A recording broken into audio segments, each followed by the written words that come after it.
Tai jo, Linas pedantas ir mane erzina, nežinau kaip ten žmonai, matyt, susigyveno jau per 16 metų ir kiek jie ten kartu yra. Nu, žmonai prireikia, tai daug metų priprast prie manęs.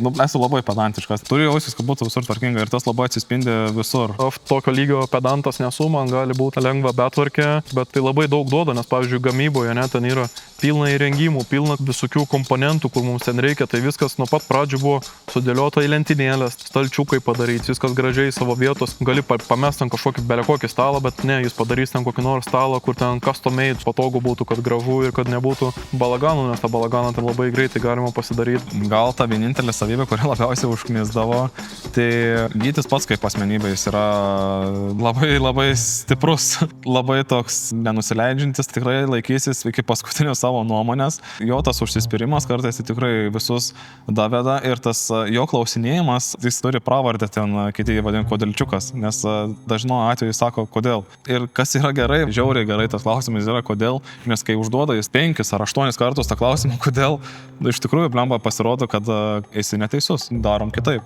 Šiaip labai velnių neduodam vienas kitam, nes labai gerai jaučiam vienas kitą ir gerai susidirbam ir net nėra nei kažkokių ten labai buvę, kad piktis būtų reikėję. O, kultos daro. Sako, nedaryk verslo su savo draugu, o dabar tai ir draugas, vienintelis draugas yra gyvenime Gytis ir įmonė yra jokių ten akcininkų sutarčių ir panašiai, bet ta visa draugystė, ar ten reikėjo mums apšlifuoti ar ne, tikriausiai ne. Gal vien dėl to, nes mūsų charakteriai augo kartu, nes mes pradėjome labai anksti burgą vystyti ir klausimas dar, ar esam buvę susipykę, tai ne kartą. Tikriausiai kodėl, nes tas požiūris į tuos pinigus, tai mūsų yra vienodas, mes esam linkę viską reinvestuoti. O kas čia vat? O čia ir skaičia, ir neužvilfildo. Nėra teisinga. Po 5, 9, po 6, 7, 8, 9, 10. Yeah. Whoever thought a phone case could be your boldest fashion statement? At Burger, we turn the things you carry into something unforgettable. Phone cases that look like they belong in a fashion campaign. Accessories that look as good as your outfit. Style that shows up with you and owns the room without saying a word. This is Burger, and you'll want the front row seat for what's coming next. Kai aš pradedu vartyti lapus atgal, kodėl aš toks tapau, ten darbaholikas, kodėl aš matau, kad viskas yra padaroma ir panašiai, tai užaugau Aleksandrijos kaime, Skuodo rajone. Nuo pat pradžių mane auklėjo ir buvo, kad aš per dieną turiu padaryti kažkokį darbą. Sutvarkyti namus, išnešti šiukšles, prinešti malkų ir niekada nebuvau ten lepinamas. Galėjo lepinti mane, bet tėvas mano įskiepijo šitą nuo pat vaikystės, kad kiekvieną dieną ten parėjus iš mokyklos turėjau atlikti kažkokį ten darbą. Buvau tokį dar užsukęs dalyką, kad man iš Norvegijos parveždavo dviračių neveikiančių, susipirkdavau detalės, kurių reikdavo Skuode, parsiveždavau po mokyklos, tada suremontuodavau, išvažiuodavau su to dviračiu iki Aleksandrijos kaimo parduotuvės, parduodavau ten už 100 litų, už 200 litų ir pareidavau pėsčiom. Tai nuo vaikystės buvo tokia ambicija, kad jeigu kažką daryt, tai maksimaliai gerai ir daug savęs atiduoti ir kažkas iš to gausis. Tai nuo 10 iki 15 sportavau, siekiau profesionalios sportininko karjeros, norėjau ten olimpiadą laimėti.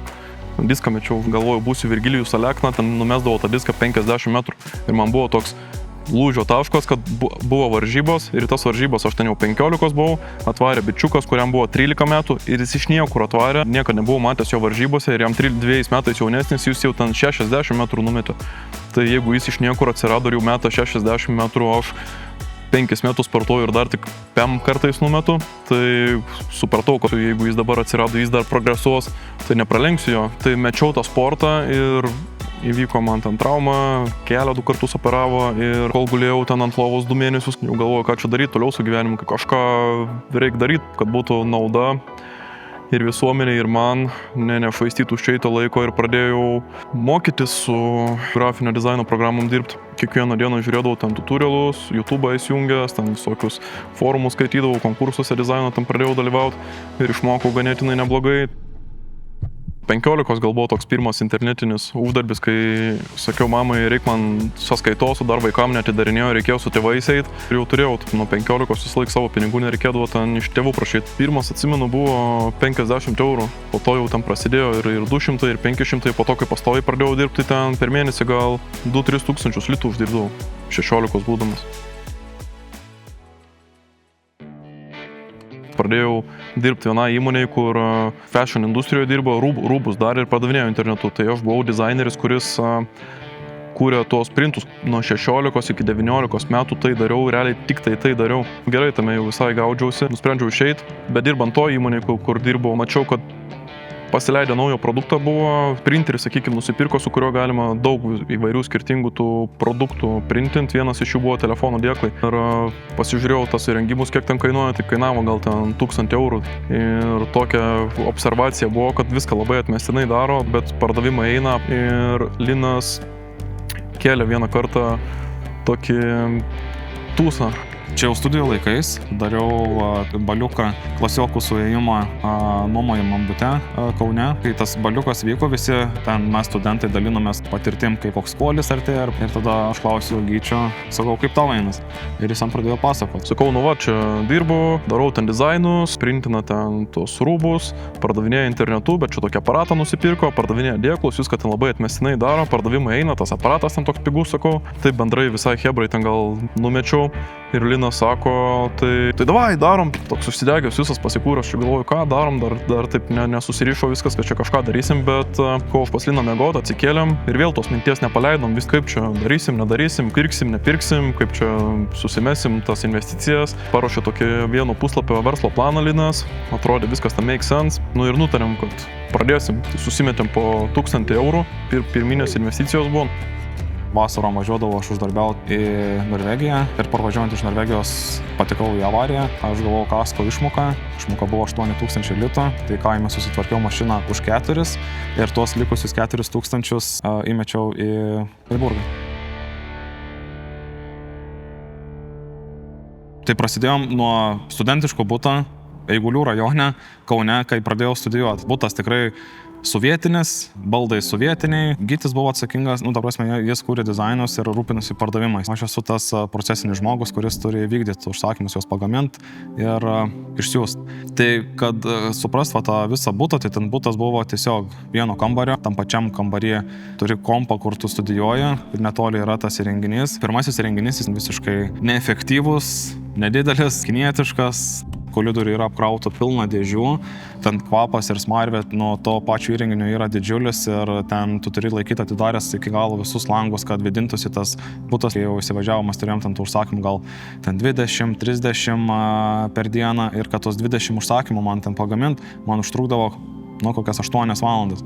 Po studijų parvažiuodavau ten kokią 7 ir dažnu atveju aš ten 4-5 nakties baigdavau šitos užsakymus padaryti ir tada jau 7 ryte man vėl ten keltis į paskaitas, būni studijose ir vėl parvaręs ten vykdai užsakymus. Ir po to jau, kai pradėjau, ta prasme, viskas augti, pradėjom žiūrėti, kad jau galimas išsinuomoti kažkokias patalpas. Kaune išsinuomavom, įranga pradėjo gerėti ir tada jau pradėjau pats rūpintis tą plėtrą, labiau fokusuotis aplamai į tą visą gamybinę pusę, į naujų produktų leidimą. Pradėjom statyti Burgą. Tai pas mumis vienu metu buvom aš, Linas ir 6 grafikos dizaineriai, kurie darė dizainus.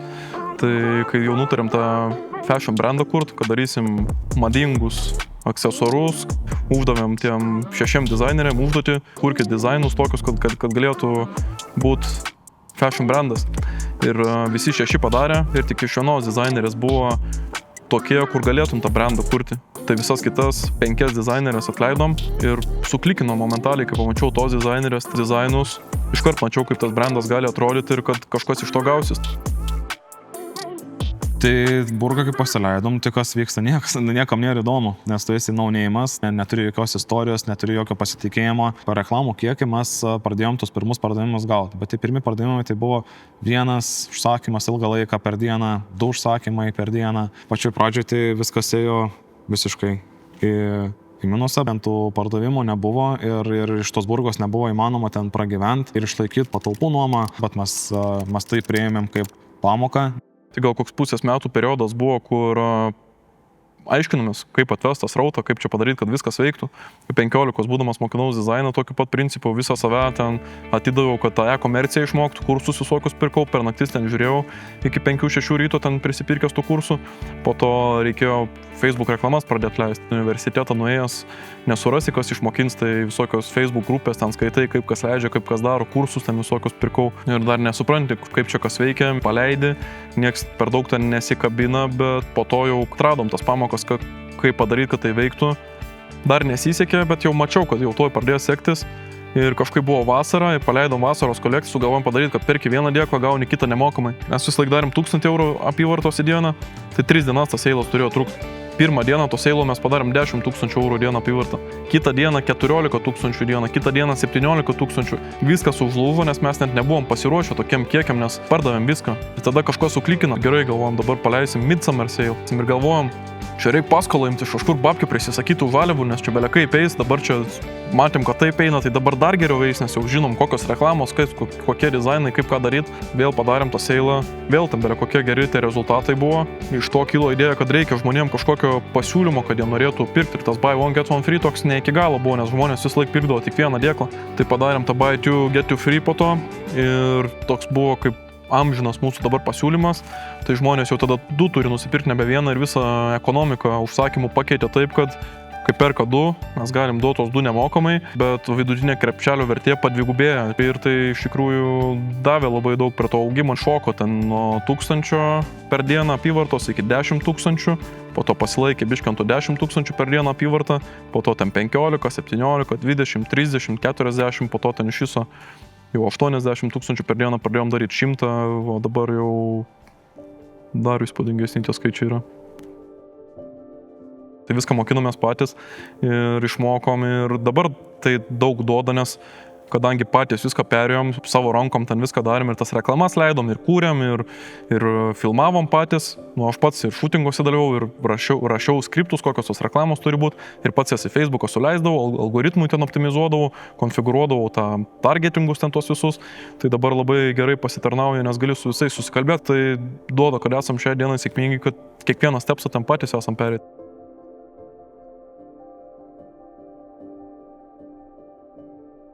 Breaking developments in the coronavirus pandemic. $50 billion effort to fight the coronavirus. Jeigu taip pat gerai prisiminti, mūsų lūdžius ir buvo Covidas, 20 metai. Per Covidą visas e-commerce'as tikrai būmino į viršų, bet išgyveno tik tais tie, kurie turėjo prikaupę kapitalą savo sąskaituose. Mes galėjom sau leisti pirkti, jeigu mes ten, teikim, už jūrinį konteinerį mokėdavom 1500, mes galėjom ten siūstis už 24 000. Jeigu mes ten mokėdavom už oro krovinį ten 4000, galėjom sau leisti mokėti 60 000. Vien dėl to, kad mes gautumėm žaliavas ir galėtume gyventi užsakymus klientams. Tai 20 metai buvo kaip koks visiškas balaganas, visiškas chaosas visoje burgoje, nes ne tik užsakymai pakilo, bet su užsakymų pakilimu, kai tu pradedi augti 7 kartus per metus, 19 metais mūsų apyvarta buvo 3 milijonai, tai 20 metais mūsų apyvarta buvo 21 milijonas.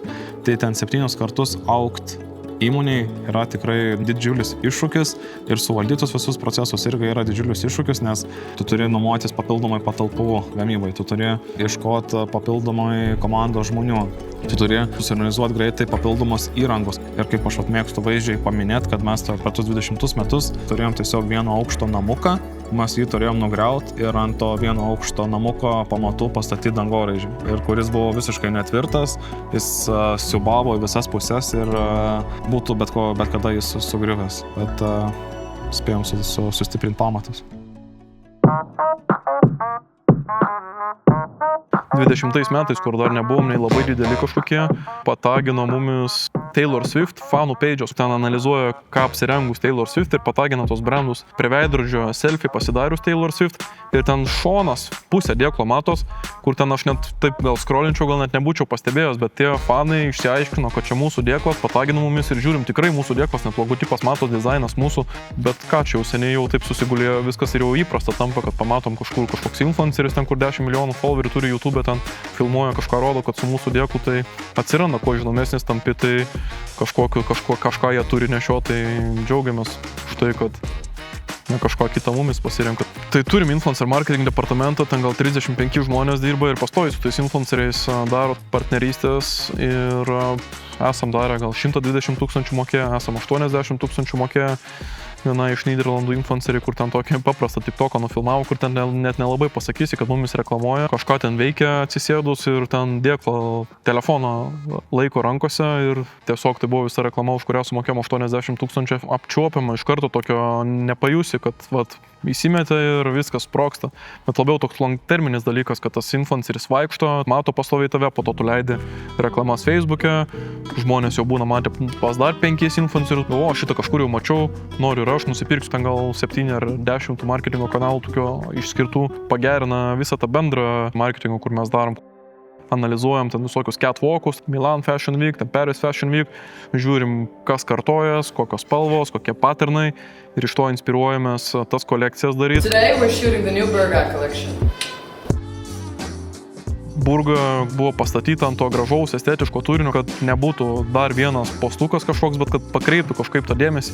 Kai pradėjom, tai viskas labai basic buvo. Kažkas iš kolektyvo mokėjo fotografuoti, nupirkom fotiką, pastatėm office talą, po kurio dėdavom visokios atprintintus backgroundus, ten marmuro raštas, dar kažkoks gėlyčių tam pamesdavom ir fotkindavom taip iš viršaus. Dabar viskas perleista, komanda yra iš tikrųjų labai aukštame lygyje viską daro, džiaugiuosi ir vis progresuoja tas lygis. Pradžioj tų lokacijų visokių ieškodavom, važiuoja ir užsienį, ir Balyje daug fotkinam, bet supratom, kad negalim kokybiškai padaryti išnuomotose patalpose ir tame mieste nėra tiek vietų, pastoviai keliauti reikia, tai nutarėm daryti savo fotostudiją, kurio yra 600 kvadratinių metrų erdvė su aukštom lubom, viską, kad žodžiu galėtų aukšto lygio tas turinys gimti ir tai čia vienas svarbiausių aspektų, kaip mes galim augti. Pavyzdžiui, prieita kolekcija, apšalęs buvau, nes pamačiau tik kai jau viskas padaryta, buvo net nežinojau, ką daro Hebra, tai braziliškojais motyvais įkvėpta kolekcija, sukalė iš medžio ten tą kioską medinį, tokį nudažė jį, viskas vaisių visokių tam prinešė ir atrodo, kad visiškai, kad, nepasakysi, kad čia fotostudijo, atrodo, kad tikrai Brazilijos ten turgų nuvaryta ir sufotkinta viskas.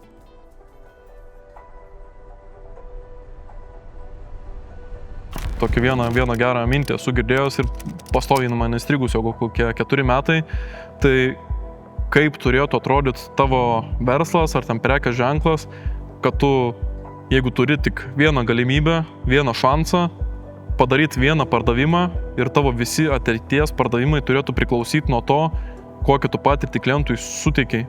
Pardavai tam vienam klientui ir ta patirtis buvo tokia gera ir eitų tada tas žmogus, kuris nusipirko ir rekomenduotų visiems savo draugam ir taip kiti draugai gavę vėl rekomenduotų ir tik taip galėtų augti verslas. Tai visą laiką apie tai galvoju, kaip tai galim padaryti, kad ten nesuskiltų, nenubluktų, nenusibraidžytų, kad apsaugotų.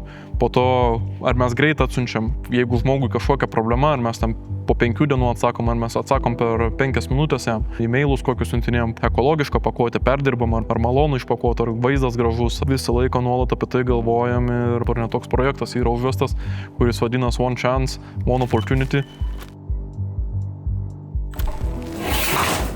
Ar esam sudaužę tų telefonų, tai aišku, kad esam. Anksčiau, kai neturėjom laboratorijos ir viską darėm primityviai, tai mes tiesiog palydom ant kopėčių, palydom kažkur aukščiau į balkoną ir mėtydavom jo. Tai čia būdavo visiškai elementarūs testai.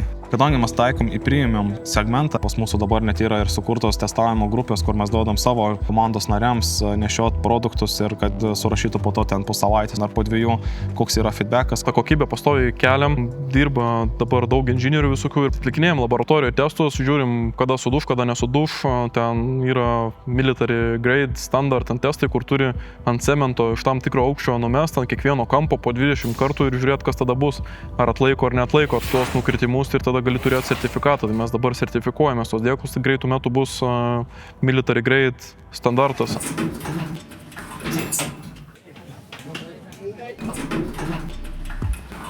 Ką apie Forbes patekau? Esu ten jo. Tie apdovanojimai matyti sako iš to, kad kaifuoju nuo to, ką padarai ir po to atsiranda ir tie pripažinimai visi. Tai buvo 20 000 nominuotų žmonių, ten į skirtingas kategorijas išskirstyta, tai mano kategorija retail ir e-commerce. Big deal čia yra, turi šitą įrašą, tai jau visi žino, kad tu esi legit, kad nesi skemas, kad nesi kažkoks apsišaukėlis ir kad darai kažką meaningful ir kad darai kažką big. Malonu, aišku, turėjot, bet kad kažkokią reikšmę labai sureikšminčiau, tai nėra, bet kiti žmonės matau, kad sureikšmino, kiek užklausų sukuparė, visi bendraut nori, visi kitaip žiūri. Atsimenu, 2019 metais selinau paslaugos tokiam dideliam korporatyvui, kur galėtų reikėti tokių paslaugų ir man neatrašė, paliko ant scene, išėjo tas Forbes ir tas bičiukas, kuriam 2019 parašiau, man rašo, o labas, sorry, čia praleidau tavo žinutę, sveikinu su Forbes apdovanojimu, tai sako, ko ten norėjai? Tai jo, visi daug rimčiau žiūri ir jeigu reikia kažkokias duris atidaryti, tai manau daug lengviau su šita etiketė galima patekti. Kad įsivaizduota mūsų gamykla, tai ten yra sovietinis pastatas, tai yra labai ilgas koridorius, gal koks, nežinau, 80 metrų. Jis būna nukrautas žaliavom vienoj pusėje, o kitoj pusėje siuntom, kurias priruošė ten per tą vieną pamainą. Atėjo Black Friday diena ir kai tu pradedi parduoti, tavo užsakymai pakyla 3-4 kartus nuo to vidutinio tavo dienos užsakymo kiekio. Žmonių reikia irgi įsivaizduoti, kad mes, jeigu turim dienos metu, kai mes dirbam po 12 valandų pamainom, tai dirbam 160 operatorių, tai papildomai dar pasamdėm 160 operatorių, kurie įjungtų naktinę pamainą. Produktais, jeigu kalbant, kiekis yra 48 000 per parą, pačių užsakymų būna apie 18-20 tūkstančių. Kosmosas skamba iš vis, kai tu pamatai dar realiai, kaip atrodo tos visos patalpos. 8 000 per parą, jie gal neskamba grandioziškai, jeigu tu lygini su kokia nauja gamykla. Bet kaip mes dirbam, tai jo, tai ten mažai kas patikė. Mėginam ten visai kaip prisitaikyti, bet nelabai eina, nėra nei vietos. Ir norėjom padaryti savo tą gamyklą, kur jau būtų jau top notch viskas padaryta, kur aukščiausio lygio technologijos sudėtos, automatizacijos daug, įrengimai visai jau kito lygio tilptų ir sutilptų ir kad galėtumėm augti ir klientui kuo geresnę tą patirtį suteikti, todėl ir statom tą gamyklą ir kad neribotų mūsų. Mums turi būti faina, tai kad ir dabar, pastatą mes statom, mes galėjom jį padaryti visiškai paprastą ir nuobodų pastatą, bet nebūtų buvę faina.